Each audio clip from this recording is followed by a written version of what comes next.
Jazz Apela, într-adevăr, o minune de formație.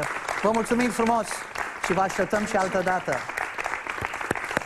Iar acum, feți frumoși Lene Cosânzene, vă rog să vă pregătiți de un moment într-adevăr special, pentru că se vor întâlni la noi aici în studio, în direct, trei ghitariști fabuloși, într-un moment Jimi Hendrix. Și am să invit în scenă, cu ajutorul lui Ionel, pe Rareș totuși și trupa sa Midnight Sun, Nicu Patoi, George Baicea.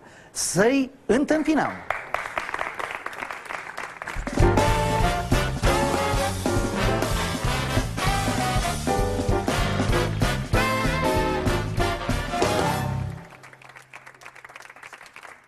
Într-adevăr, avem în fața noastră un super grup și trebuie să vă spun că Rareș a realizat un spectacol pe care eu aș putea să-l denumesc de 5 stele la Arcub, un tribut adus marelui chitarist Jimi Hendrix, a cărui fantomă, între ghilimele, artistică, bântuie și anii aceștia muzicienii.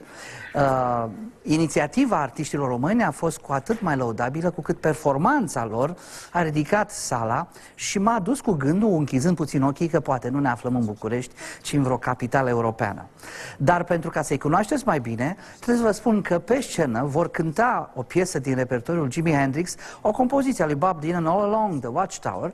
La tobe îl salutăm pe Costel. Costel la tobe. Dați-i un aplaud. Este un moldovean grozav, iar aici la orgă Hammond, Rareș chiar a insistat să vină cu orgă Hammond, Cosmin Farcaș. La chitară bas este Shebio. Iar acum trioul Romanian G3, da?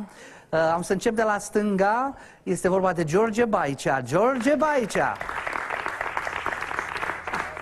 Și o figură de artist cu totul specială, care, sigur, că poate că te duce puțin așa ca apariție la Joe Satriani, dar el este nimeni altul decât Nicu Patoi, doamnelor și domnilor. Nicu! Și liderul acestui proiect,